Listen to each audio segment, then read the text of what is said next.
For a second time, an interview with Jan-Willem van Aalst. We did a first talk in Dutch a couple of weeks ago. Your book is called Miracles or Murder. This book is about understanding and practicing of true forgiveness. But first of all, let's start with A Course in Miracles. What kind of book is that, Jan-Willem? Ooh, so you start with a very basic question in advance. Well, let's see. What is A Course in Miracles? Well, first of all, what is a miracle?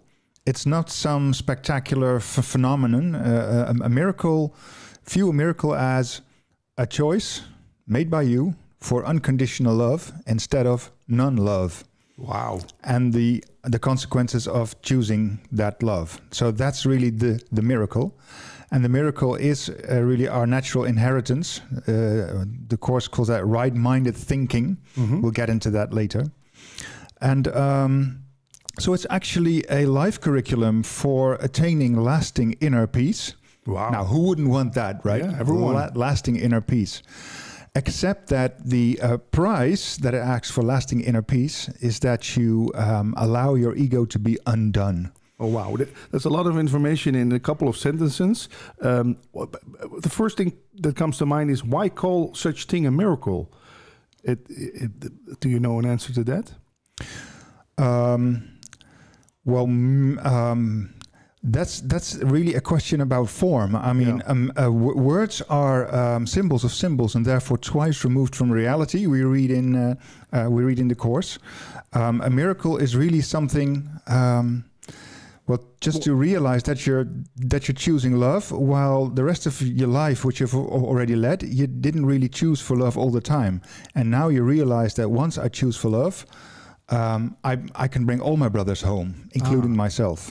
The thing that pops up in my mind is that a miracle is not of this world. Is it maybe that they're pointing at? Oh, but now you're getting into the non-dualistic part of A Course in Miracles. This is a non-dualistic spirituality, which holds that the only reality is God itself, outside time and space. Mm-hmm. And so everything that we seem to notice here with our five senses, which David Icke calls the five senses prison, right? Yeah, is a dream. Now that's kind of hard to swallow for most readers once they open the book and they realize this is a non-dualistic spirituality, because if this is all a dream, where am I as a person reading this particular book? So who am I then? Yeah, I would say part of the dream then. Yes, but if you dream at night, do you doubt the reality of your dream? Not while I'm dreaming, no. While you are dreaming, you do not doubt the reality of your dream. So why are we so convinced that while we're sitting here, that this is not a dream? Well, it feels real. When you give me a punch on the nose, right, I feel pain and I think, wow, that's my nose. And it was your fist hitting my nose. Right. So it hurts. Yeah, right? it hurts. But also in our nightly dreams, we can sometimes wake up in a cold sweat because we've been chased or we've been murdered or whatever. So Jesus says in his Course, and the author is Jesus, we'll get to that in a minute, all your time is spent in dreaming, and your nightly dreams and your waking dreams have different forms, and that is all. Their content is the same. Wow. Now, once you're in, suppose you're in a cinema, watching a movie. Yeah. You know it's a dream, right? Or you know it's not real. It's fake. Yes, but do you get excited? You bet. Yeah, of course. I want to get into the movie. You want to get into the movie. You get angry, you get depressed, you start to cry. Yeah. You want to change things. You shout at the screen, oh, watch out. Right. Yeah. And we all do it. And nobody realizes how silly it all is. And let alone how silly it is to be upset by anything that happens here. If it's a dream. Yeah, but how can I know for sure that's a dream? Because I've heard this a lot, also in non-dualistic interviews. But there's still a voice inside my head which says, no, take this very seriously. This is real. This is reality. Yes, absolutely. That's a good question. And nowhere in A Course in Miracles does Jesus ask us to dismiss the dream and pretend nothing is happening here. So he is actually teaching us to pay close attention to what we're doing, what we are thinking in the dream, but it's still a dream. And how do we know that? Well, we know that because we have hundreds of testimonials from all kinds of cultures in the world about near-death experiences. people who were clinically dead without any brain activity left, and yet their consciousness was expanding. And they were sucked into this tunnel of light, and they reached a sort of anteroom to heaven. It's not heaven itself, but it was an anteroom, personally designed for the one who gets there. And they get a life review movie of their incarnation in the dream. Not as a punishment or as a judgment, but to learn for how to make better choices for love. And once they've learned these lessons, they get sucked back into the dream. And then they do whatever is their mission in this dream to do. But each and every one of them clearly recalls this near-death experience for decades on end.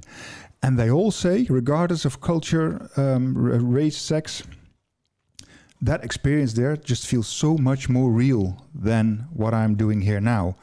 Compared to that, this is just a dream. And once I saw all these testimonials of near-death experiences, I thought, wow. You know it for sure. They know for sure. So, but you haven't had a near-death experience? No, I have not had a near-death experience, but I did have 2 light episodes in my life. And the first one was when I was 10 years old and I was walking on the dunes near the sea in Zeeland. Mm-hmm. And I was about 10 years old, and I can still remember vividly that I was walking on the top of the dunes on this beaten path, and everything just turned to light, and time and space just disappeared, and all was love, and my body was gone. And maybe it lasted for 10 seconds, but it seemed like an eternity. And then I got back into this world, and from that moment on, I knew that there is something more than what our 5 senses tell us there is. Yeah. And I've had a second one about 6 years ago in my own house where I was alone meditating, and the same happened. I was just thinking, what would happen if I would draw Jesus, who is somewhere here behind me, just right in front of me, and while I imagined doing that, I got the same experience again. And anyone who's had such an experience knows that this dream world of time and space it's really a dream. It's not really a reality. No. So it's not about all the things that seem to be happening here. It's about how we choose to interpret them, and will we choose love or will we choose not love? That's what we discussed in our Dutch interview. This is kind of a classroom, right? The world. Absolutely. Yeah. And the main course, the main theme to learn is choose love. Yes. Actually, it's important to distinguish between form and content, because I can be mildly annoyed over something, or I can be wildly outraged. So the form differs a lot. But you call that murder. Jesus in his course calls everything that's non-love, he calls it murder. Because he says murder is not just physical murder. Murder is everything you do which is against the will of God, because God is synonymous with love. So so every time you choose something that is not love, you're actually choosing murder. And of course, murder is especially psychological murder. Like I'm attacking a situation or a person or an event, because actually, when we're choosing not love, our ego wants to hurl everyone over a nameless precipice. It can be read in chapter. I don't know exactly which chapter. Why does the ego want that? Wants it to be the only one in town, or does it want to be king of the town? Why? Well, let's get back to non-duality. Into eternity, where all is one, there crept a tiny mad idea into the mind of the Son of God. And you should see the Son of God as the sunbeams of the primordial sun called God. So if you picture God as a primordial sun, then we are the sunbeams. We are the extension of his love. Yeah.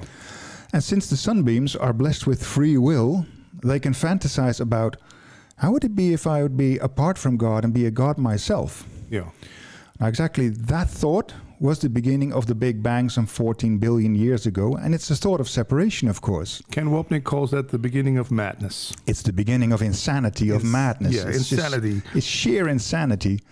And it could never happen in reality, of course. Because, how could a sunbeam be apart from the sun? It's ridiculous. Yeah. It's ridiculous. Yeah. But he wants to play his own sun. He wants to be the sun. So the sunbeams are fantasizing. Yeah. The sunbeams are dreaming, and this is the dream that we still seem to live in. And what are the characteristics of this dream? It's a dream of separation from oneness. So the sunbeams, while they fantasize how would it be to be apart from God, there was immediately this thought, but then I've shattered oneness.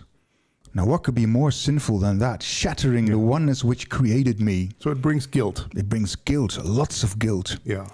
And the sunbeams don't want to see that guilt, so we project it out. Yeah. And when we say, no, the guilt's not in me, the guilt is in God who left us. That's an interesting one. Ken Wapnick talks about that also a lot.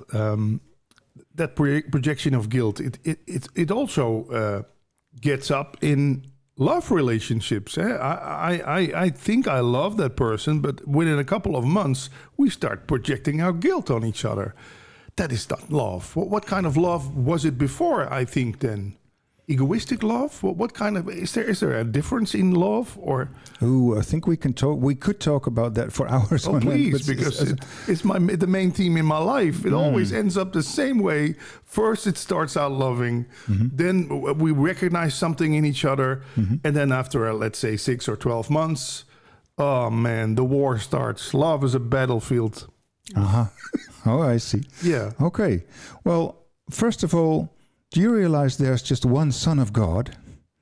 Well, I heard of that, and I can believe in that, yeah. Okay, so everyone you meet or get into a relationship with is a mirror of yourself. Yeah, so I'm also that in a different form. Yes, absolutely. Yeah. So I'm fighting with myself. Yes, and it is a mirror of yourself to be able to offer you forgiveness opportunities to heal darkness in your own thinking. Yeah. So the other person will always trigger the darkness which still resides in your own thinking, but which you don't want to see yet. But that also means that I trigger the other one. Of course, absolutely. Yeah. And so the darkness gets triggered in both of them, and then they're invited. What will you choose? Will you choose? I mean, you interpret something. The other person does something, and you give an interpretation, and it's about the interpretation that you choose. And the lesson in A Course in Miracles is, how will you react to your own interpretation? Will you choose love, or will you choose not love? Now, many relationships are started as from a need of lack. Yeah. I need someone else to complete myself. I need someone else to be fulfilled. Yeah, and that's fine. We shouldn't have to feel guilty about that. But it feels like something's lacking when you're not with someone. Yes, absolutely. Yeah. So you get into a relationship and you hope the other will comply and meet your needs and fulfill yourself and fulfill your soul and complete me. And complete yourself, absolutely. And then the dark parts in your own thought system get triggered sooner or later. Why is that? They feel their end is near, or no? That's because you projected them out. You don't want to see what's still dark inside your own thinking, so you project it out, and it inevitably resurfaces in whomever you meet. It could be your boss, it could be your lover, it could be some friend, and anyone you meet is just a mirror of your own thoughts. So I'm projecting out my own darkness. That's what you say, and. Could we call that the devil inside? We talk about God a lot, but the devil, does it appear in the book of Course? Yes. What is the devil then? The devil is actually the ego's idea to keep this place where God can enter not, to keep this ongoing forever. So it's actually wrong-minded thinking. I think you could say that Jesus equates wrong-minded thinking with the devil. So is ego the devil in disguise? Well, the ego doesn't really exist, right? The ego is not an entity separate on its own. Yeah, but the devil doesn't exist also. No. It's maybe words for the same. So we're talking about a mode of thinking. Yeah, the ego is fantasy. The ego is a mode of thinking. It's not reality. It has nothing to do with reality. Once you leave your physical body and get to the anteroom of heaven, and you start a new incarnation, you start again from the premise, maybe I can be apart from God this time, and this time I will find lasting inner peace. Maybe this time I will succeed. It will work out. But this ego, it's a fantasy, it's a way of thinking, but it must have have a function? Because otherwise, why would it be there? That's funny. I've heard a Kundalini yoga master say to me in a way that I found very elegant. He said, "In order to know what you are, you must experience what you are not." And I thought, whoa, that's nice. So I need to experience an ego in order to fully realize what I really am. That is the sunbeams of the primordial sun called God. Yeah. And so it's my choice to experience this fantasy of being apart from God. And the end, of course, is sure, because the memory of God can never be forgotten forever. Mm-hmm. So sooner or later, the pain will be so excruciating that I think there must be a better way. Yeah. And that's the point. That's the turning point where my thinking starts to shift from wrong-minded thinking to right-minded thinking. And the next time I get into an argument with my partner, I can lift myself above the battlefield. I mean, we're in this movie theater, this cinema, and we're just watching the world as we think it is, just play out. But once you can lift yourself above the battleground as the observer, which is also a central item in the Advaita Vedanta, right? Mm-hmm. If you can become the observer, you can watch your argument with your partner and then ask, okay, I have these emotions welling up, and instead of immediately living out, I could ask the Holy Spirit, what would love do in this case? And then wait for the answer.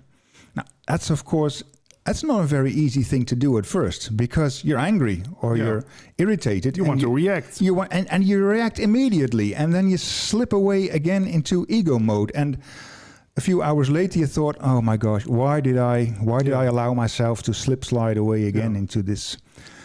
So I think one of the core practices of A Course in Miracles is to train your mind to become the observer above the battleground, which is chapter 23. Yeah, but you need rest for that. I can imagine that if you haven't had a good night of sleep, you have a lot of stress at your work. Is it possible then also to choose love, or are you then too tired to choose love? Yes, well, why are we so tired? Why do we keep distracting ourselves with work stress and relationship stress? Is that a distraction? And car stress? Yeah. Why do we do that? I mean, my daughter was in Nepal last month, and she came back and she said to me, "Dad, this is the first time that I've really experienced what true restfulness is." I've never experienced this in this hectic society in the Western world. Yeah. And she also realized that it's a choice. We keep ourselves stressed at work. We keep ourselves stressed about possessions, about relationships. And why do we do that? Is it an addiction? Of course, it's an addiction. But why are we addicted to it?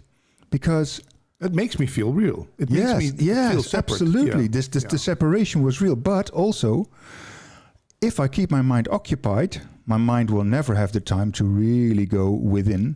Yeah. And become the observer above the battleground. And to reflect. Yes, because once the mind can do that, the ego's days are numbered. Yeah. Okay, so the ego keeps us busy all day. Tries to keep us busy. Don't look further. Just go for the instant satisfaction. Get that hamburger.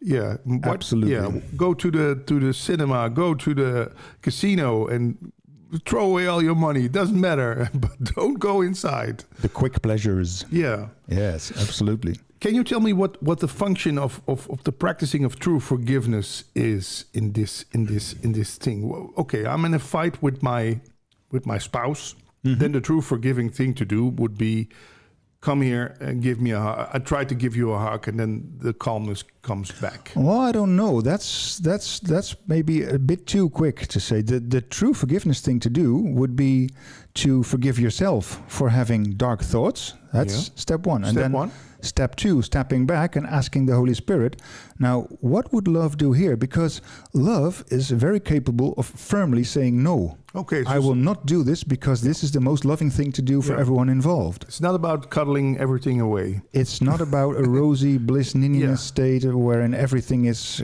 bright and clear and lovely. It's not. Yeah, that's a thought, a fault I made sometimes, because I thought Course means cover everything with love and don't set any boundaries. Just go with the flow.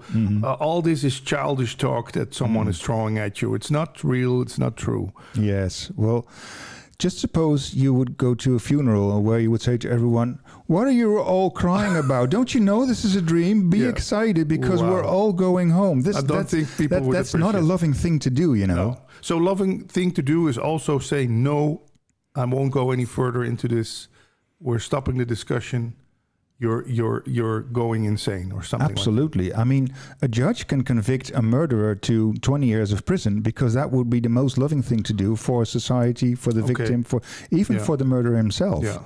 But the point is, you step back and you decide, I'm not the one who knows what's best to do. I need to ask the Holy Spirit or Jesus or God, or that's all forms. You go to a higher voice. Let go and let God. Yes. How come, Jan-Willem, that there's so much resistance to this book, A Course in Miracles, and people talking about it? That's a great question because it's this year-long curriculum. It's 1,500 pages, I believe, and it's full of Christian language. And people complain about this Christian language, while actually once you start reading it, the message isn't Christian at all. It's much closer to Buddhism. But the Christian language, so people get distracted by form, and it's actually a subtle joke by Jesus because he teaches us in his course to distinguish between form and content. Like in the form is I have a mild irritation or annoyance versus rage. And the forms are different, but the content is the same. It's not love. And it's the same with the Christian language. Also, he talks a lot about he and brother, but never once does he mention she or sister. So people ask, non-inclusive. Is Jesus sexist? No, he's not. It's just rather awkward to have to include he or she or brother or sister all the time in each sentence. So it's just a practical mode of writing. And last but not least, the fact that Jesus is the author, well, that does a lot for many people because they envision the biblical Jesus, which was a man, according to the Bible, which had good and bad. I mean, Jesus was rather judgmental on some places, so they thought, how come is this a message from Jesus? But this is not a message from the biblical Jesus. This is a message from a manifestation of the Holy Spirit around the year 0, who already realized that he wasn't this body that we all think we are. So it's very it's Christ consciousness, you call it. Yes. So I would say if you start with A Course in Miracles, please try to discard this biblical image of Jesus because it does not the Jesus whom you will be reading of. Yeah. And of course, people ask, well, how do I know if it's really Jesus, even the Jesus that you describe, instead of the voice of a hallucinating woman in the 60s? And the answer to that, I always say, if you read how the sentences read, especially from chapter 20 or so on, it's in an iambic pentameter. It's a kind of rhythm of reading, which would make Shakespeare absolutely jealous. Yeah. It's magnificent. And also, there are many themes running throughout A Course in Miracles, which are at one point introduced and they are developed a little bit. They're set aside, and 100 pages on, they are reintroduced again. And it's the structure of the text and the workbook is symphonic, and it's in many places, as Ken Wapnick has remarked that as well, it's a symphonic structure that's reminiscent of how Beethoven constructed his symphonies. Now, if you add all these things, plus the fact that Helen Schuckman was highly resistant to scribing anything in the first few chapters, and once she was finished, she didn't feel any urge at all in any kind of marketing or education, so she never did anything of these kinds of things. So she was resisting it maybe in some way. Absolutely. And I think all in all, it's highly unlikely that this is the product of a hallucinating woman.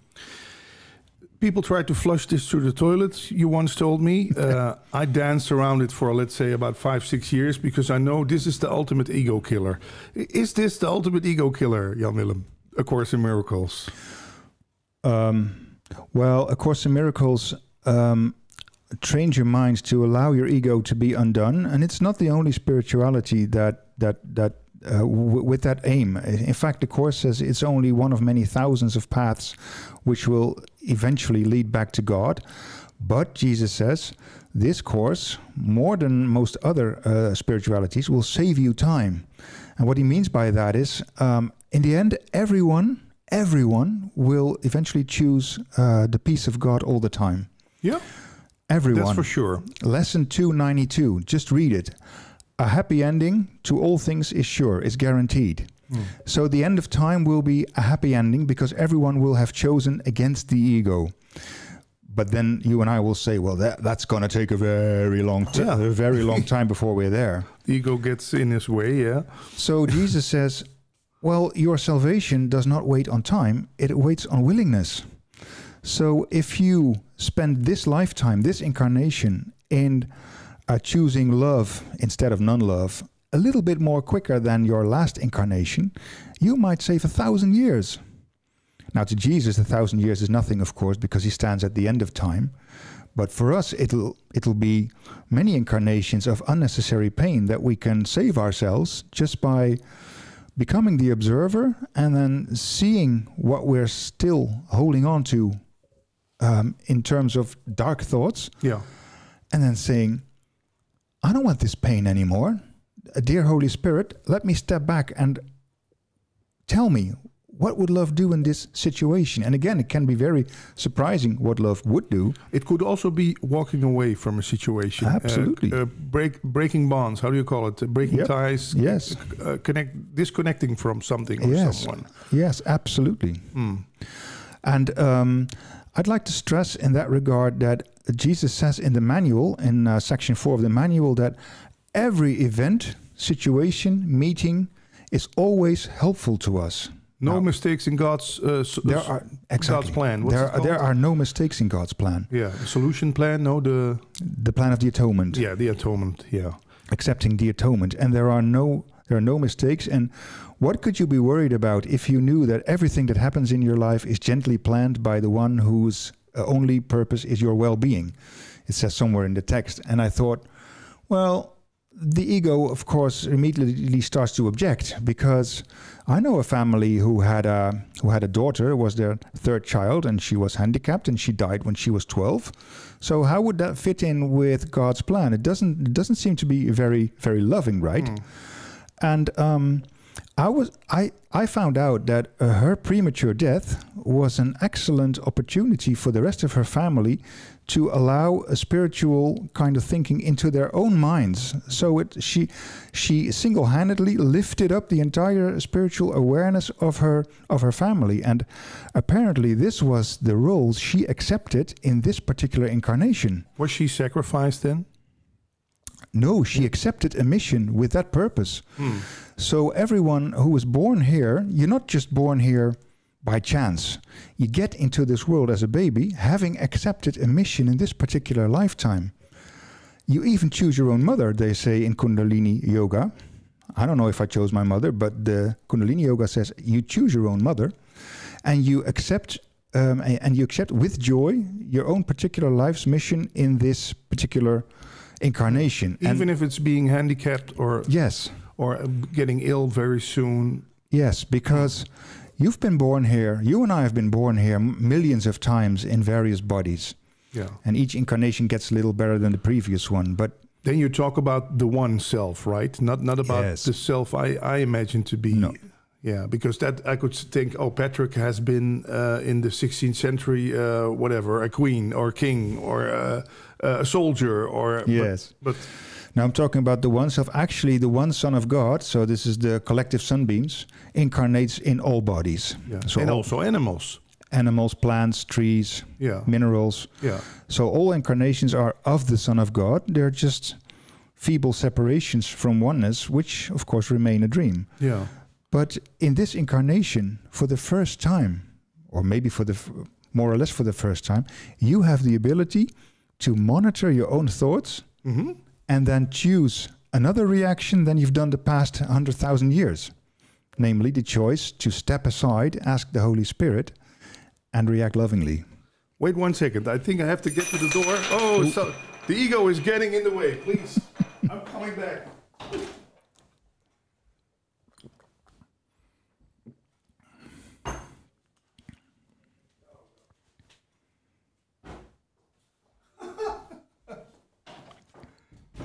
Did I distract you, Jan-Willem? No. Wait, let me just get back into business. Could this be my ego who thinks this is getting too close? I have to skip out. Of course. Yeah. Many people who are into A Course in Miracles close the book after a few years because it gets too close and it becomes threatening to the ego. And again, this is not to dismiss these kinds of people. It's a very natural reaction because the ego doesn't like to be told that it's going to be undone, of course. And so the ego says, if you take one step further with this Jesus guy, you will be annihilated with lots of pain. Yeah. And so we close the book. I'm guessing that's what just happened, because there was no reason for apart from thinking that someone was at the door, but it was the mailman who tried to get something into my mail. Well, whatever. How do I make the difference? How do I hear the Holy Spirit or do I hear the ego? You wrote a blog about that on Miracles or Murder. That's not only your book, which is there on the wall, but also your blog on WordPress. How do I make that distinguishment, or how do you call it, that I hear the Holy Spirit instead of the ego? What's the taste? What's the difference in peace? Or well, that's one of the most difficult questions in the entire curriculum called A Course in Miracles, because the ego loves to imitate the Holy Spirit. So the ego stimulates the active search for love very actively on one proviso: do not find it. So keep searching, yeah, but do not find it. So sorry that I interrupt you, but is that why while I'm in a loving relationship, I still feel the urge that it's not really it? It has to be added something, or I have to search more, or it was better yesterday, or is that keep searching, yeah, but never find fulfillment. That's actually the ego drive, because we want to remain we want to remain separate from oneness. So we'll always find some. So but how to tell the difference? If you think you're acting or thinking lovingly, how can you tell whether it's really the guidance of the Holy Spirit or not? Because the ego loves to imitate the Holy Spirit. Yeah. How does it do that? Now, well, the key thing to notice within yourself is, do I feel deep inner peace within my body, and especially here in the lower belly or in the heart? Is there deep inner peace, or is there still a sense of trying to accomplish something, a little strain, a little enforcement? And only once you can honestly say that, now this is a deep inner peace, this feels so peaceful, then you know you followed the advice of the Holy Spirit. And again, it can be a very surprising advice, because it can seem to be a firm no to some situation or a person. But if you say that once and you feel deeply at peace, it will be the advice and the guidance of the Holy Spirit, which will end up in the best possible way for all parties involved. Could it also be that when I feel when I have to do something from ego, it has to happen immediately, and I don't want to wait for it, and I have to see result in a couple of minutes? And is then maybe the Holy Spirit more patient? Instant satisfaction is the ego's characteristic, of course. Yeah. And the Buddhists have a wonderful way of saying that only infinite patience brings immediate results. Only infinite patience brings immediate results. So every time we think something must be done, or things will go wrong, or I will not feel good, you can be very sure it's the ego driving your thoughts. And again, don't see the ego as a separate devilish being trying to control you. It's your own. It's the part of your own mind that still chooses to be separate from the oneness of God. Osho once said, "Ego is not an entity; it's an activity." Absolutely, and it's very important to keep realizing that. Otherwise, you'll say, "Oh, the devil made me do it." No, the devil didn't make you do it. So I can't blame my ego for some things. My stupid ego made me drive 200 on the freeway and in kilometers, not in miles per hour. And then I got fined, and that stupid ego of mine. Mm-hmm. Well, there's nothing wrong with saying that, but Jesus teaches us a subtle difference in saying, apparently I'm still afraid of the love of God. So actually I'm on the bottom rungs of the ladder of the atonement. That's okay. this is apparently where I am right now. But do I want to stay there? Yeah. No, I want to climb to the next rungs on the ladder of the atonement. So next time when this happens again, I will stop myself. Instead of living it out immediately, I will stop myself and ask, can I choose a better reaction here? And it's that little shift in that instant that you don't immediately live it out and you slide away, but you become the observer, and then you can make a better choice, and then you know you're spiritually growing. Sounds great. Let's talk a little bit more about Ken Wapnick, if you are okay with that. I once heard him say, "This world is a terrible place, and everyone who tries to convince you otherwise is insane." Do you agree with him? Well, when you say this world, he of course means the world in time and space that started in this universe 14 billion years ago. Well, in the course, we read that we made this world. God didn't make this universe, right? We are dreaming it up as the sunbeams. And it was made as an attack on God, because it was the desire to be apart from God, to be not loving, to be not oneness, to be not of the love of God. Yeah. And so everything in this world is permeated with that characteristic. So it's always about separation. There's always competition, comparison, battle, war, strife, war. So getting something more than the other one. Yes, but. So in that respect, I think Ken is right, but there's always this choice maker in our thinking. And it also says in the Course that anything in this world that the ego used for further separation can be employed by the Holy Spirit to undo it, to move towards love again. And it's the choice for the miracle. So it's the choice for unconditional love, without comparison, without strife. That brings on this reversal. Okay.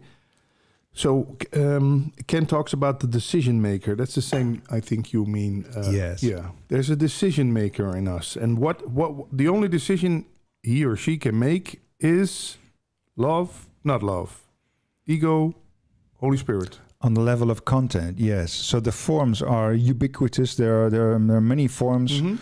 All the forms that the senses can perceive visually or audibly, but the content behind it is always, each time and every moment of the day, you're choosing between love or not love, and that's the only choice. That's the only choice that we can make. And that love, we could replace that with the word God. I'm choosing God or not God.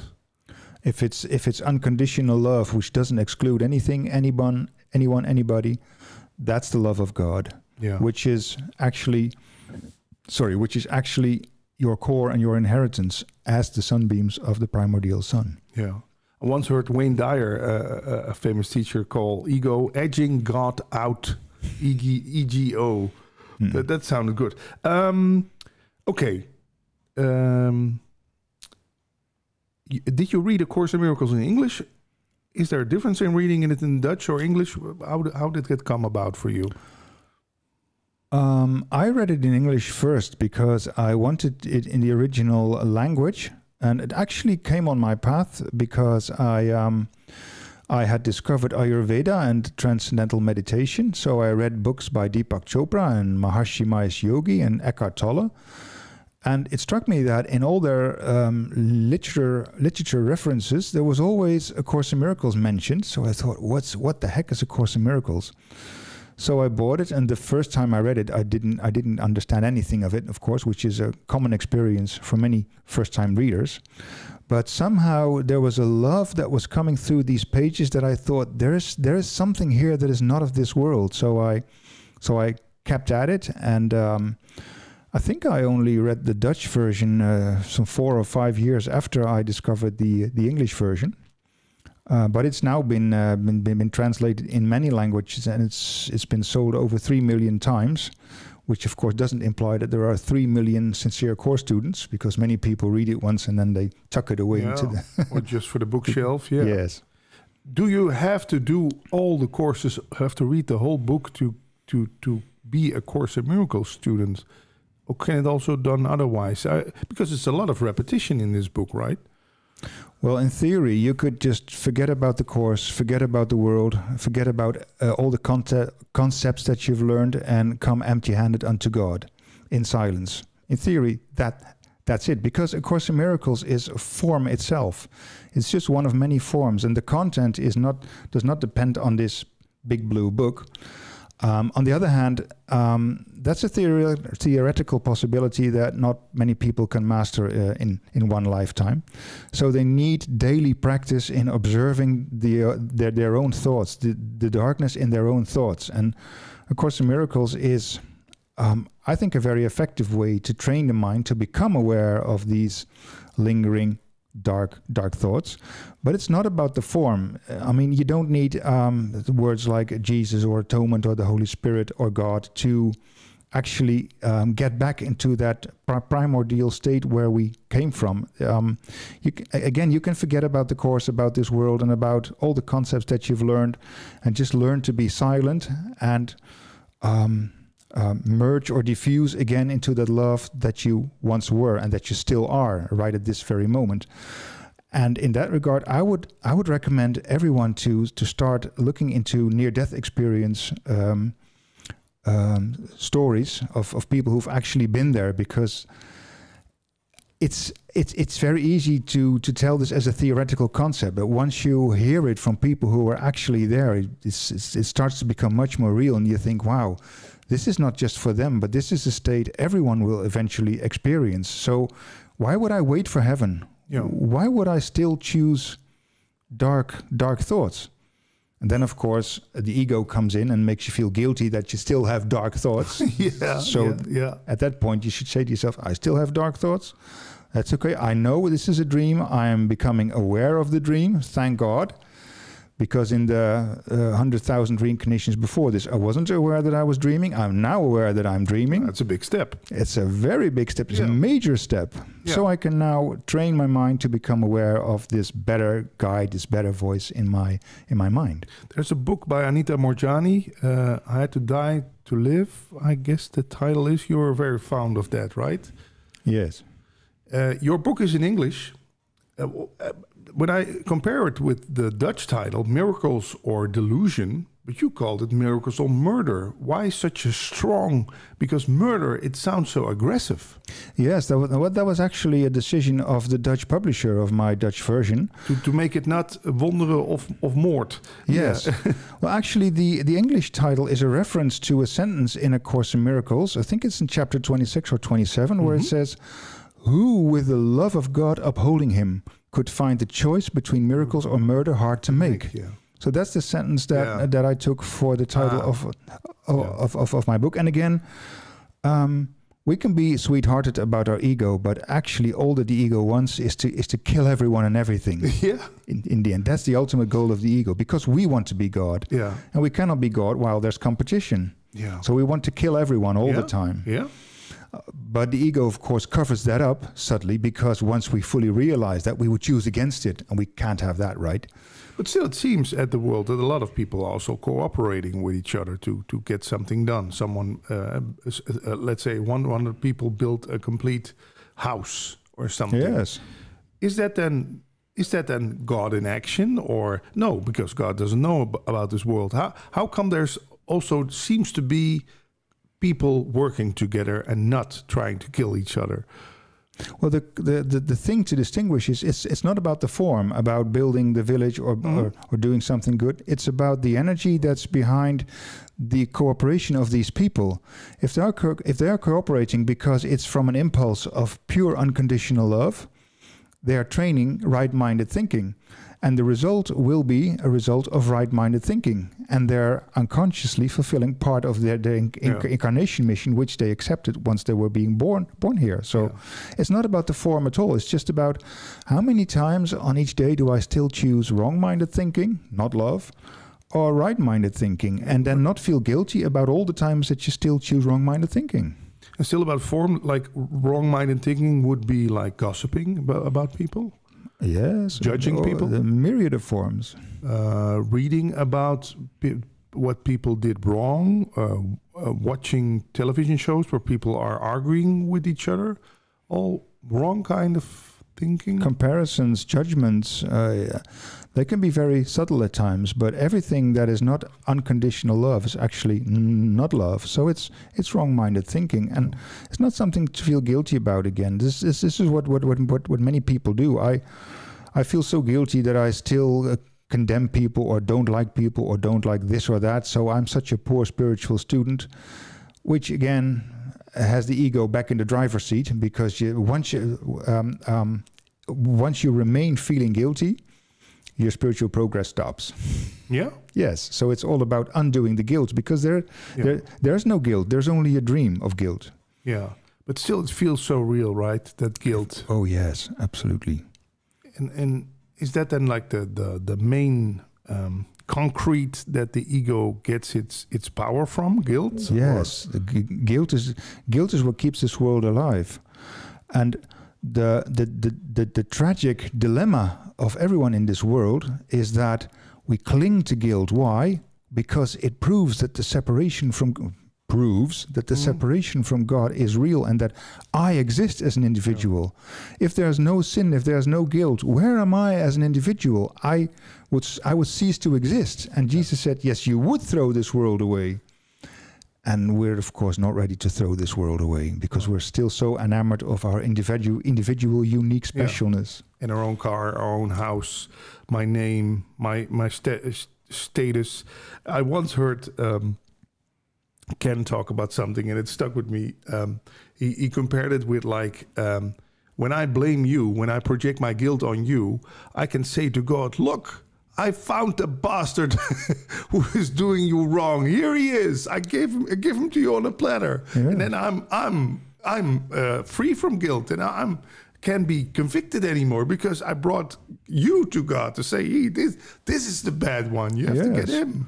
Of course, we want to forget that we chose to be separate from God. So we want to experience ourselves as an individual, but not be responsible for it. And that's why we always look out for the bad guys. So Putin did it, or Rutte did it, or Baudet, or Biden, or just name anyone. Yeah. But the evil is out there, and it's not in me. No, I'm safe. I'm peaceful. Well, actually, not only peaceful, I'm innocent. And God, once I die, you should accept me back in heaven and condemn Putin to hell. Yeah. So it's like we're thinking about, I have to get through heaven's gate and now prove to God that I am not guilty. Yes. I've done. But that's the basis of a lot of those religions, right? To prove in this world that I'm good. I do good things. Yes. Then maybe I can get a place back in heaven. Yes. And we don't realize that everyone is accepted back into heaven with unconditional love. Even Putin? Even Putin or Biden or Rutte or Baudet, you name them, because everyone. He's already connected to God. God. Of course. Yeah, it can be separate. Of course. And in specific incarnations, people within the dream can decide to do horrible things, of course. But it's a dream. Would you condemn yourself for having murdered someone in your nightly dreams?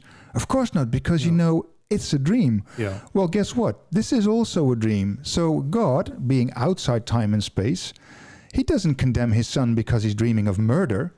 He just wants to comfort us and say, you are dreaming of separation from me, which can never be real. So just forget all your evil deeds, which have no basis in reality, and come back to me. I'm your father, and I never ceased loving you. Yeah. If you come back to me, you will not be judged, you will not be punished, you will just be loved. We have to make a side note that it's no excuse to go out and murder someone, right? That wouldn't be a very loving thing to do, right? No. But and also, I know people will maybe say in the comments, go to Ukraine, in the Ukraine. Go tell those people there that murder is not real. They just lost their child. Yes, absolutely. Yeah. It's the same with this family that I knew who just lost their 14-year-old daughter because she was handicapped and she just died. People are dying all over the place in the world. And you're not going to wave with A Course in Miracles. Oh, it's not true. Don't feel any pain. Of course. I mean, like I said, I'm not going to a funeral and say, this world is a dream, so stop crying and be happy because we're all going home together. No, of course not. So you don't dismiss the dream. So you don't have to say, what's happening in Ukraine, that's not really happening, or it's a dream, so it's not important. Of course, it's horrible what's happening there. The thing is, will I justify my own condemnation about anyone? about what happens there? Will I justify my own condemnation of Putin or Zelensky or I don't know who? Mm-hmm. And the thing is, once I say there's the evil, I'm saying I'm innocent, while in my unconscious mind I forget that I'm the one who rejected God. But since I don't want to see that and I want to be innocent so God will accept me back, I'm starting to point fingers outside of me. And the problem is never outside of me. The problem is only what I still keep buried here in my own thinking. Yeah, that's good that we made that point. There are several of your talks with English titles and subtitles on the channel of Miracles in Contact. You have never done this talk in English somewhere, maybe in the UK or in Germany or...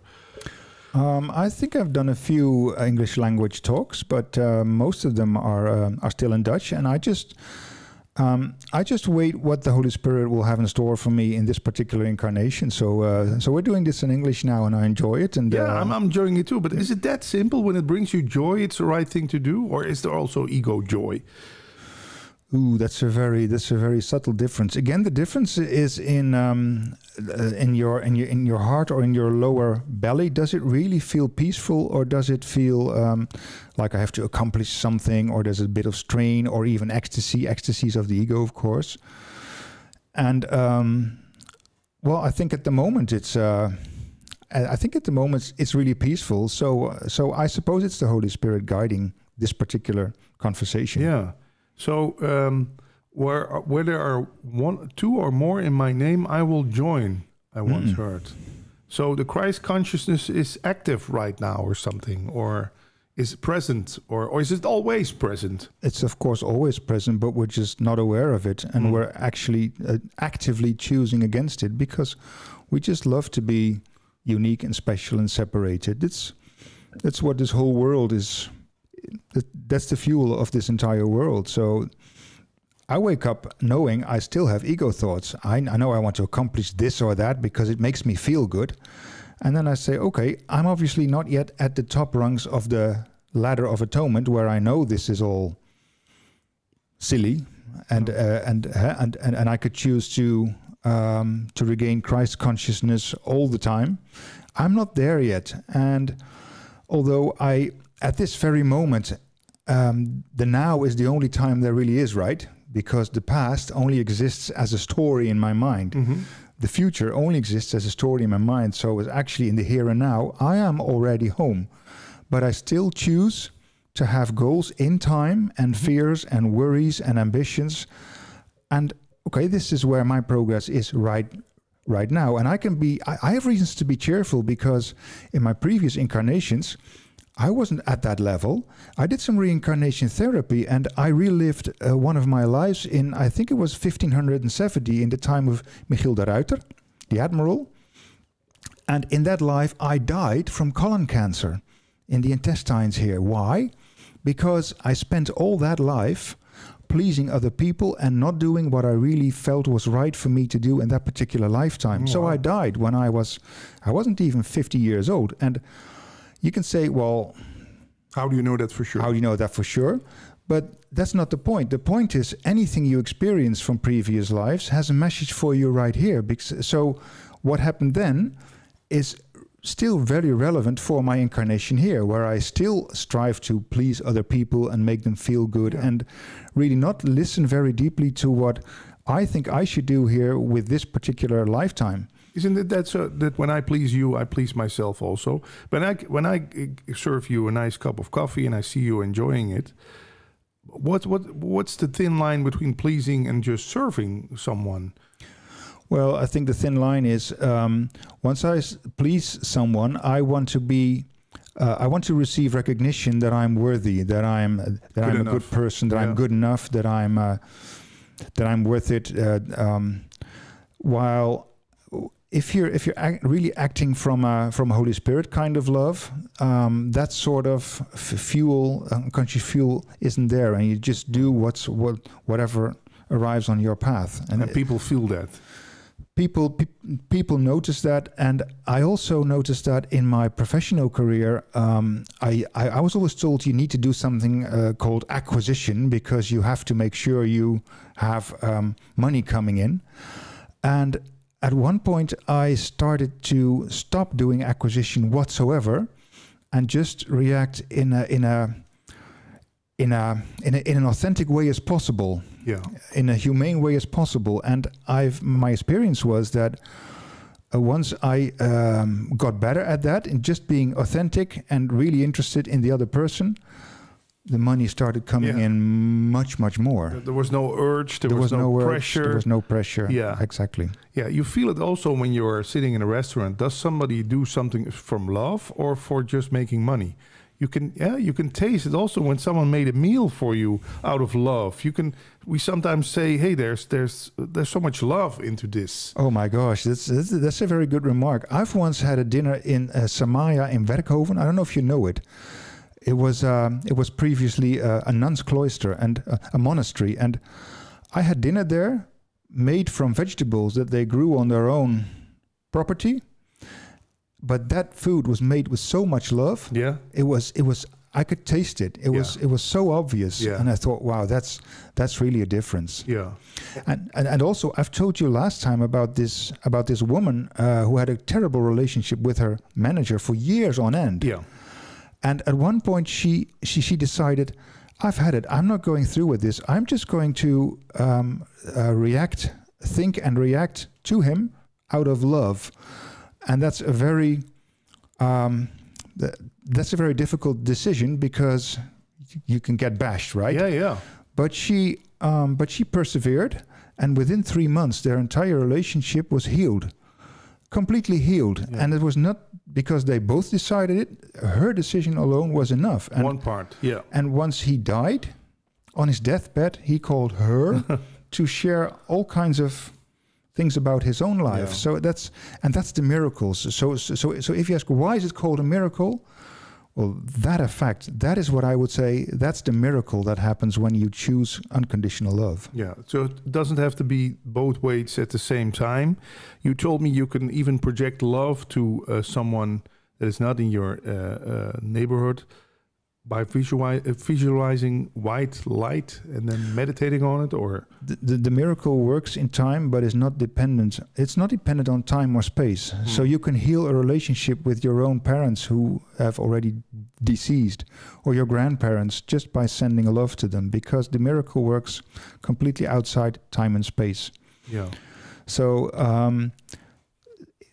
every time you're honestly sending unconditional love to anyone in a meditation or just before you go to sleep, which is, by the way, by one of the NDEers called your hour of power, your hour just before you go to sleep. Yeah. Once you practice in meditation unconditional forgiveness, the effect is strongest then.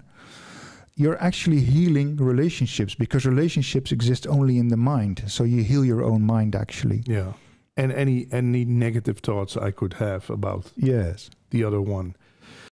Okay, let's see what I got more. Your task is not to seek for love, but merely to seek and find all the barriers within yourself that you have built against it. It's not necessary to seek for what is true, but it's necessary to seek for what is false. I've read that before in A Course in Miracles, and also on little cards I get with the mail. That's one of the powerful sentences in the Course, right? Yeah, I think that's one of the lines that summarize the entire Course. Yeah. To find all of the barriers within yourself that you have built against love. Yes, we talked about this a while ago. A Course in Miracles is not about I have to choose love all the time. No, it's just because becoming aware without self-blame when I'm still choosing not love. So I'm becoming aware of the darkness that I still hold on to in my own mind. So I don't need to seek for love. I need to find all the occasions, all the people where I still have dark thoughts. And the goal of A Course in Miracles is to have that no dark spot remains in your mind. And then you've reached the real world where time and space are no longer necessary. And that transforms all relationships with your neighbors, with your father and mother. That's right. So managers. The only question you need to ask yourself is, Just take your neighbor. What are my thoughts about my neighbor? Do I still hold on to any dark thoughts about my neighbor? And then, of course, not I feel guilty and I shouldn't have these thoughts. No, that's not the thing. The thing is, I still have dark thoughts about my neighbor. Dear Holy Spirit, tell me, what would love do in this case? Just ask the question, and don't think you've got the answer, and don't think you know better than Jesus, right? But do I have to go and get flowers and stand in front of the door of my neighbor then immediately, or does it have to do any action in form in the dream? Jesus or the Holy Spirit will tell you if you sincerely ask that question, and it could be just changing your mind about who they are. Yeah. Just forgetting about their bad traits or things that they've done 5 or 10 years ago. I don't know the answer because I'm not the Holy Spirit, but once you ask the question, the right answer will come, and it's regardless of form. We only have one problem. We think we have a myriad of problems here in this world. We only have one problem: the choice for wrong-minded thinking. That's our only problem. So if we want to solve the only problem we have in our lives, we need to learn to become the observer above the battlefield and ask the right question. Step back and say, I don't know how to attain happiness. Jesus knows. So I'm going to step back and ask Jesus or the Holy Spirit, tell me, what would love do? Yeah. But okay, let's take this example with my neighbor. I know she doesn't like it that my front garden has some weed in it. How do you call it? Not weed to smoke, but yes, you know what I mean. You know, just things that shouldn't be there. She's very keen about her own garden, that everything is perfect. You could think that, well, then that's just a lesson for her, that she doesn't have to be so perfect all the time, that my front garden is a mess. You know what I mean? That is how it sometimes is explained to me. We're all walking each other home, Ram Dass said. So maybe it's for her a good lesson that she sees my front garden with not so much beautiful flowers. She knows, well, maybe I'm a little bit too perfect with this. I have to let go sometimes. I don't have to cut every grass which is growing. You know what I mean? So could it also be a loving thing to do? To just follow my own plan. And I think, well, this is my front garden. You don't have to complain about that. It could, but I think the first question to ask yourself is, tell me about her. What do you think about your neighbor? What is she? What kind of woman is she? I mean, just tell me about her. Yeah, I can tell a lot of stories, but yeah, I think she's a little obsessive about everything, about such things. Yeah. So you still have darkness in your mind. Yeah, that's also. She's obsessive. The problem is not with me. Yeah. She's obsessive. Yeah, that's how it works. Yeah, but would the loving thing to do then just think, I'm gonna clean up my front garden because I know my neighbor loves that. Well, don't ask me because I'm not the Holy Spirit. Ask the Holy Spirit. Okay, so yeah. So you should. What I would advise you to do is to retreat in silence. And take 10 or 15 minutes to set yourself in pure inner light. This is the light of the sunbeam that you are. You are a light being. You are a sunbeam. So take 10 minutes to set yourself in unconditional light. Then take 10 minutes to set her in unconditional light. And then simply ask the question in silence. So if you reach that state of silence and you can imagine the same light in you and in her, then you ask the question, what shall I do about this? And the right answer will come. Yeah. Maybe as an impulse in the belly, or maybe as a verbal thought. It can come in all kinds of forms. But once you get an impulse that feels totally peaceful, you know you've heard the answer of the Holy Spirit. And I don't know what the answer will be. It could also be no action. Absolutely. Yeah, because we're such acting beings, huh? We always think we have to fix something. I have to fix my relationship with this and that, and just remember, the problem is not her. The problem is that you still hold on to darkness in your mind. But that's the same for her, also, right? Yes, of course, it's the same for her. But we cannot change others. We can only change how we think. Yeah, and that would maybe change her too. Well, I just mentioned the example of the lady with her manager. Her decision to change her mind changed him.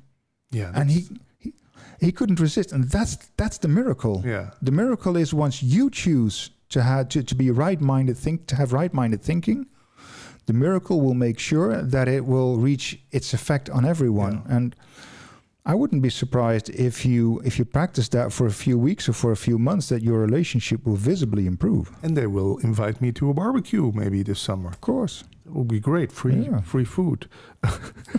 Okay. Let's say we maybe 10 more minutes because we're still on a good track.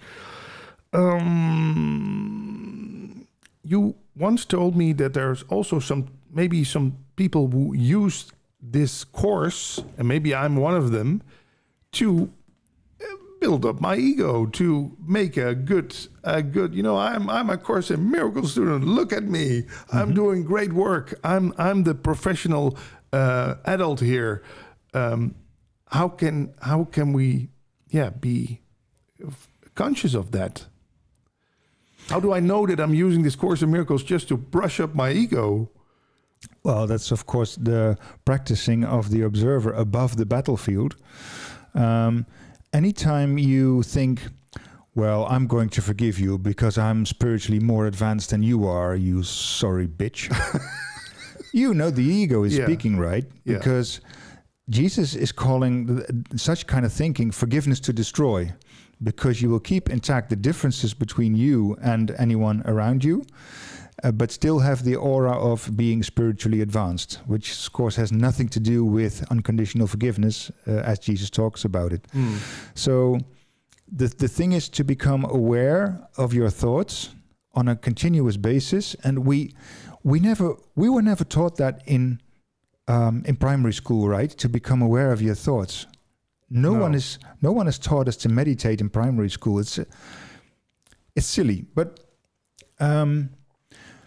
If you learn to become the observer above the battlefield and you notice your thoughts, you will become aware of when you choose forgiveness to destroy or being special. It feels so special to know a lot about this course, right?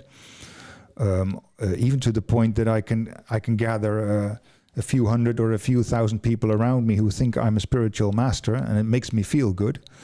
But once you practice in being the observer above the battlefield, you will notice, and you will, at one point, will you think, does it really feel loving what I'm doing here, or do I feel a sense of bloatedness or power or inflation?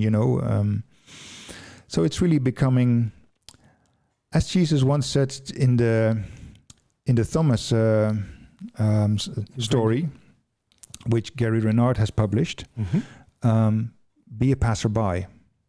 Just don't justify any judgments or condemnations that you still have in this world. Just watch it as if you're in the theater and you're watching this world in time and space evolve, unwind, and then make the decision to take Jesus' hand or the hand of the Holy Spirit and say, this is all a silly dream. How much longer do I still want to experience time and space and incarnations and the next incarnation and the next incarnation? Why wait for heaven? Why would I actually wait for heaven? Because I could still be special, a unique individual autonomous self. Why would I still want that? Because it's all about getting rid of your specialness. Just being plain ordinary. Getting rid of, I would say, gladly gladly allow it to be undone. Not with regret, but with a sigh of relief. Because Jesus once in the Course says, give up this world, but not to sacrifice. You never really wanted it. Give up this world with a sigh of relief and not with regret, because this is not the happiness you thought you would find apart from God. There is no happiness apart from God. Wow. So I once heard your what's the phrase again? You are not part of this world, but you're not in this world, but you are. You are in this world, but not of this world. Not of this world. Yes. Yeah. So I don't have to deny that I still walk about here and have opinions and choose this or that. This is the stage of the dream that I am in, and once I have cleaned up all my darkness, everything will be forgotten, and I will know that I've always been home. Jesus says in a very non-dualistic term, time and space were over. Time and space lasted too short for anything in heaven to notice it had passed. Not one note in heaven's song was missed. Yeah. To God, who is outside of time, this entire dream didn't really happen at all. No. Somewhere I read in time this all happened very long ago. This Big Bang, this original moment of separation. In reality, it never happened at all. So people are in resistance about this course because they're saying, you don't exist. You think you exist, but you don't exist. Mm-hmm. Well, the ego doesn't want to hear that, of course. So I shut the book and I set it aflame, or I try to flush it down the toilet. Yeah, that's what people try to do. Wow. When people want to get in touch with you, Jan-Willem, is that a possibility? You have the Dutch blog and the English blog, right? Yes. Miracles or Murder. There's the book in English. You also help translating English works into Dutch. Are you still working on a book of Ken? Yes, I translated The Message of A Course in Miracles, which was a two-volume book by Ken Wapnick. It was published in the Netherlands by Inner Peace Publications, and which is, of course, still available. I'm currently translating An Immense Illusion, which is a book about time, how A Course in Miracles views time, which is a rather theoretical and rather complex book. So it will take a while before it's finished, and it will also be published by Inner Peace Publications. And so yes, I think Ken Wapnick has a very clear and loving and unambiguous way of explaining the course and explaining the idea behind the course, regardless of form. He also very clearly distinguishes between form and content, and he always keeps getting the students back to the content. It's always about the content and never about the form. So I like to translate his books, and I hope it'll help people find their path up the ladder of atonement a bit more quick. As one Andy Ear said, if I can help just one person, it'll be worth it. It'll be worth it, because of course I'm actually in the end I'm only presenting gift to myself, because I'm cleaning up the darkness in my mind. But if I helped one person, I've helped all persons, because we're the Son of God. Yeah, there's oneself. It's just oneself. Yeah. So. Did you ever meet Ken in person?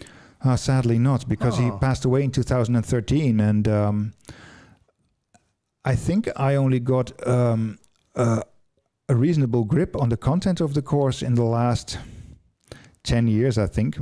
Before that, I was just groping to catch the essence of the message. Yeah. And actually, I think people sometimes ask, if he was so spiritual, why did he die at just 71? And I think he died from cancer, but I think, regardless of the form, I think he concluded that his task here was done. He had written so many books, he had done so many lectures. Yeah, there's so much audio, video on the website. So much audio, workshops, and I think at one point he concluded, this was my mission in this incarnation. I fulfilled my task. And actually, I doubt if he will reincarnate again, because he really mastered the message, as did Bill Thetford, the companion of Helen Schuckman. And Gary Renard claims that Helen Schuckman did reincarnate, because at her deathbed she said, I know that what the Course says is true, but I just cannot believe it yet. So she was not really yet at that point wherein she had cleaned up all the darkness in her mind. And so Gary claims that she is reincarnated again, which I have no opinion about it. It could be. But I think Ken Wapnick did his job here, and he did a very fine job, and I don't think he will reincarnate again. Okay. Do you think you will reincarnate again? Absolutely. Yeah? No, I don't know. Yes, I think so, because I need to be only 10 minutes in traffic for me to get irritated about the driver before me who is not keeping to the speed limit. Yeah. So I'm allowed to go 80 kilometers per hour, and he just drives 60, and I'm getting into ego mode unavoidably. Yeah.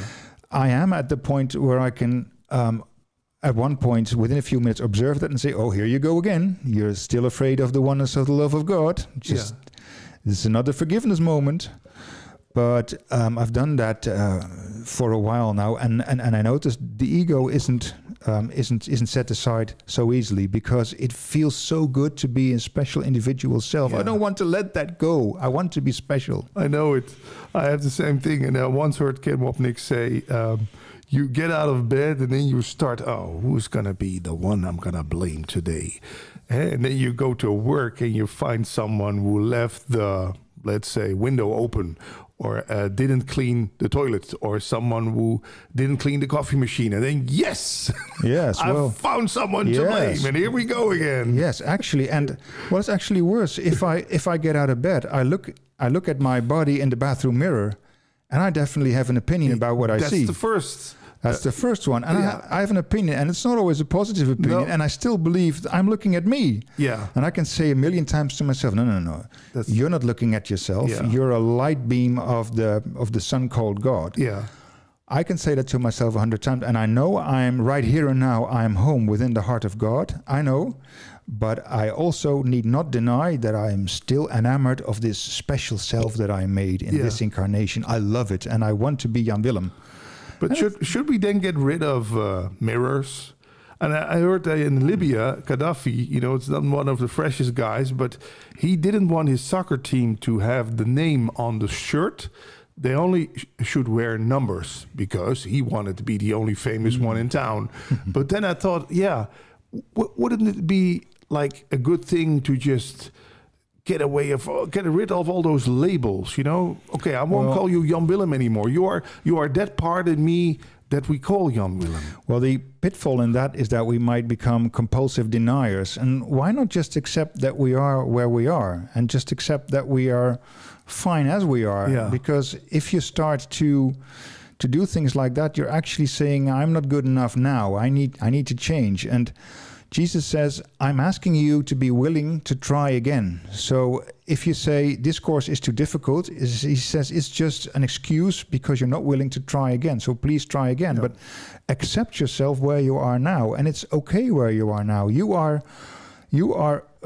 perfect now as you are. You are wholly lovable, wholly loved by your Creator. Yeah, so even if I'm acting like a jerk. Yes. So don't bang yourself over the head. Just say, oh my gosh, I just noticed that I'm still afraid of God's love. So what else is new? But I'm going to try again. And Jesus says, ask it 1,000 times a day. Who goes with me? 1,000 times a day, you ask again the question, am I guided by the Holy Spirit or am I guided by the ego? Yeah. And don't bang yourself over the head because you've chosen the ego again for the 100th time this day. Yeah. This is where you are, and this is okay. Just the basic message of Anita Morjani. You mentioned Anita. She came back with 5 lessons, and lesson number 1, the most important lesson that she came back with was love yourself. Yeah. She says, because most people don't love themselves. They think they're evil. They're the home of evil, darkness, and sin. You are an eternal sunbeam of God. You are eternally loved, protected, guided. Once you open your mind to receive that guidance. So it's about remembering your greatness and your lovingness, but not the greatness of the ego. Yeah, I'm thinking of sometimes getting the angles out of the ego. Like, I know some spiritual people in the Osho community, they took on another name. They all just wear red. They all wore a mala with. So it's not about getting rid of your past identity or something. Or could that help? It's never about form, and I'm not judging what the people in the Osho community do, because maybe that's their way to make progress. But in the end, it's always the content of, do I choose love or do I choose not love? And it's about your behavior. Not even behavior, because behavior is result of thought. Okay. It's about the thoughts that lead to behavior. So if you can change your thought, your behavior will change automatically. And if some form can be helpful in getting you up to speed, and it can be in dress or I don't know what, it's fine, but it's never about the form. It's always about the choice of your thoughts. Yeah.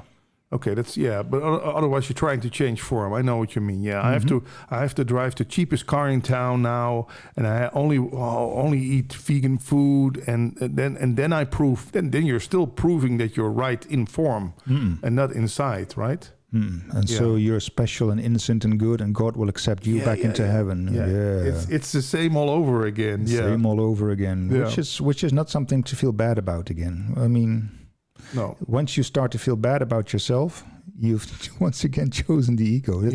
That's the viciousness of the ego. It will find any way to make you still feel not worthy and guilty, and it pulls you down. Yes. And even when I'm feeling lonely, I have the ego on the phone.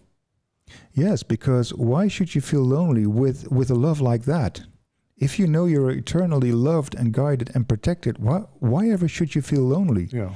If you feel lonely, you can go inside your mind and say, what is the quality of my thoughts? What is this loneliness about? Is it true? Is it true? Yes. Well, in the end, you will conclude this loneliness, I think it's about this or that person, but in the end, it's my feeling abandoned by God. Yeah, missing because intimacy. Because the only real relationship in your life is with God, and everything else is just a shadowy projection of that relationship. So if you're feeling lonely, you might conclude, oh, I'm feeling lonely because I feel abandoned by God. Wow, that's a big one. But I'm not abandoned by God. I can never cease to weep a little bit if I read the story of the prodigal son, which is also quoted in A Course in Miracles. And it says, this son of a loving father decided that he left his home. He would leave his home because he thought he could find a better place somewhere else. And he squandered all his money, and he never found any happiness whatsoever, but he was ashamed to go back because he left his father. But when he finally got back, starved and emancipated, he was welcomed back because the son was all the father had. The father didn't want anything else. And I thought, this is the situation where we find ourselves in. We just keep distracting ourselves because we're so afraid that once we die, God will be angry about all the bad things we did in our life. And I hear from these near-death experience people who came back, they said, yes, you do get your life review and you do get to experience all the bad things that you did and all the loving things that you did, but not as a judgment, only to learn from them, and make sure that in your next incarnation, you will have a better quality mind. Yeah. And God is not angry at you because you were dreaming. Just as you would not be angry at yourself because you were dreaming at night a horrible dream. Yeah. God is not angry at us. He's not. He is a loving Father. Yeah. One more, when I'm bored, is that also a sign that I'm listening to my ego?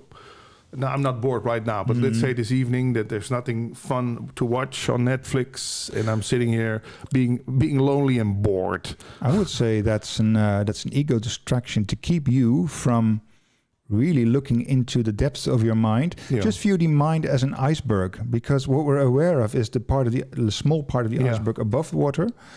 But once you delve beneath the watershed, there's some real darkness going on. And all the distractions like feeling bored or watching TV or doing this or doing that, that's all to prevent us from looking inside at the darkness and then realizing, this is something I chose. This is not real. I can just allow this to be undone because the essence of my thought is love. I am love, created by love as love. And I know it sounds awfully rosy and cheesy maybe, and cheesy maybe, but in the end, this is what we are. And anyone who's had a near-death experience will tell you that this is your essence and your mission in the world here, regardless of the form, because the forms are myriad. But your mission here is always to bring a little bit more love into the dream. And you only have to do that. You don't have someone else to comply with that that mission. Mm-hmm. The thing is your choice to bring more love, and then the miracle will see to it that we collapse the need for time in thousands, hundred thousands of years. Wow. So it's not about getting rid of thoughts, right? It's about choosing better thoughts, choosing loving thoughts. Actually, Ken Wapnick said, what's important is even the step before that, becoming aware of when you're choosing not love. And then say, do I still want this? No, I don't want this. I want to be taught by the Holy Spirit a better thought. Yeah. So the short answer is yes. Your mission here in life is to choose better thoughts, but Ken even precedes that subtle step before that, and he says, just be aware of your negativity. Just be aware just when you're choosing not love. And that is the invitation for the Holy Spirit. And that's enough. Because once you're aware of that and you feel that you don't want that, because it'll only bring you pain, there's a space that the Holy Spirit will immediately fill. So get out of the way. Exactly. Thank you for the summary. Thank you, Jan-Willem, for this nice talk. And hope to see you again.